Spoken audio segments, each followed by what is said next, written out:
Congratulations for this late set win game 1. What's your assessment of your East performance this afternoon? Sa naging performance namin, syempre naging maganda yung result. Siguro, ito yung hinihintay ko sa mga players ko na nagsabay-sabay sila na maganda yung in terms of skills namin talaga, floor defense, atake namin, blockings namin. Nandito lahat kaya nga sobrang thankful ako sa pagkapanalo namin ngayon. Sana magtuloy-tuloy pa yung nalungan ng sitwasyon namin tuloy sa game. Coach Gatek, the Bulls has 15 of 30 attacks, 1 block, and 9 exceptions. So, magtuloy-tuloy na yung magandang pinapakita mo since bumalik ka this season. Ano yung kailangan para mag-close out kayo at makuha niyo yung fourth? Siguro mas kailangan namin magtrabahuan. Kasi alam namin USD, gusto rin yung manalo. Kaya alam namin na mas mag-prepare sila ng maayos. Kami rin mas mag-prepare ng maayos para makuha namin yung isa yung mga pitches yung quality po. Thank you to Nico. 14 of 31 attacks, 2 blocks, 19 exceptions, and 5 takes. So, ano man Simon na yung pinakita nyo today, do you think na ito na yung malapit na kayo dun sa matching yung ultimate goal sa base sa pinakita nyo sa game? Siguro para sa akin, yun nga, yung lumabas na yung namin, yung pinagtrabaho namin. Siguro, hindi pa ito yung pinakita namin siguro, mas pagtatrabaho pa namin. Para sa game 2, mas madagdagan mas tumibay yung laro namin sa USD. 18 to Owagan, 3 blocks, 2 attacks, and 24 exceptions. So, first of all, congratulations sa graduation mo. And second, ano yung masasabi mo sa pinakita ng team today? Yung masabi ko sa team ngayon, sobrang saya kasi napakita namin yung kung ano yung pinag-trainingan namin. And yung goal nga namin is yung matalo yung US team. And syempre, special nga sa amin ito ni Nico. Kaya gagawin namin yung best namin. And sinasabi ko sa kanila na all out na tayo kasi ilang games na lang tayo. Okay, the floor is open for questions. Good, yun nga namin ko yung ulan na game sa game season na ano na yung naging mindset mo ngayon na finals na kailangan ito na ito? Actually, dumating ako sa point na parang hindi ko mapakali kasi sobrang excited na hindi ko alam bago pumunta ng game. Yung naging mindset ko lang is kung sila kaya ako kasi every time nasa loob ako ng paglalang sinasabi sa akin na huwag ka mamili, huwag ka mamili, focus lang. And nung nag-game na, nasa pitulan na kami ng tempo, and tuloy-tuloy ko.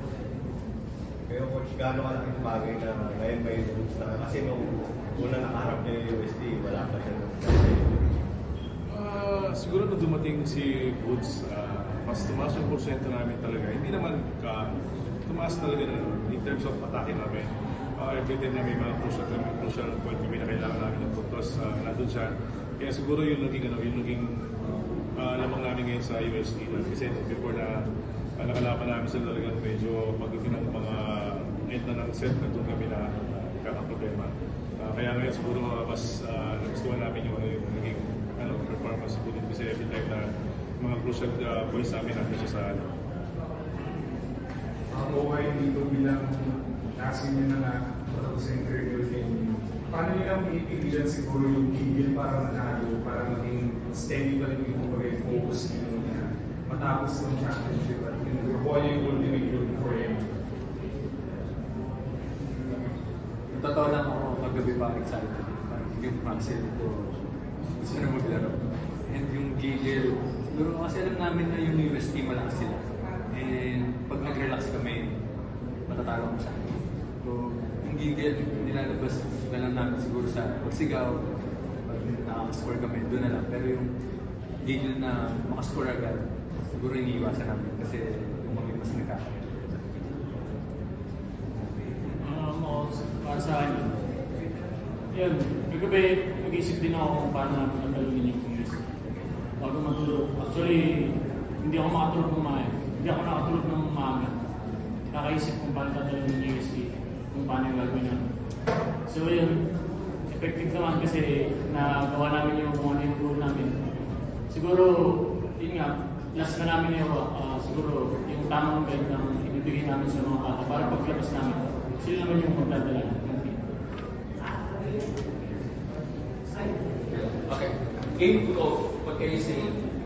Especially, we know na USD is capable of counter. So, ano yung kailangan mindset nyo para hindi na tayo umabot sa game 2? Coach natin.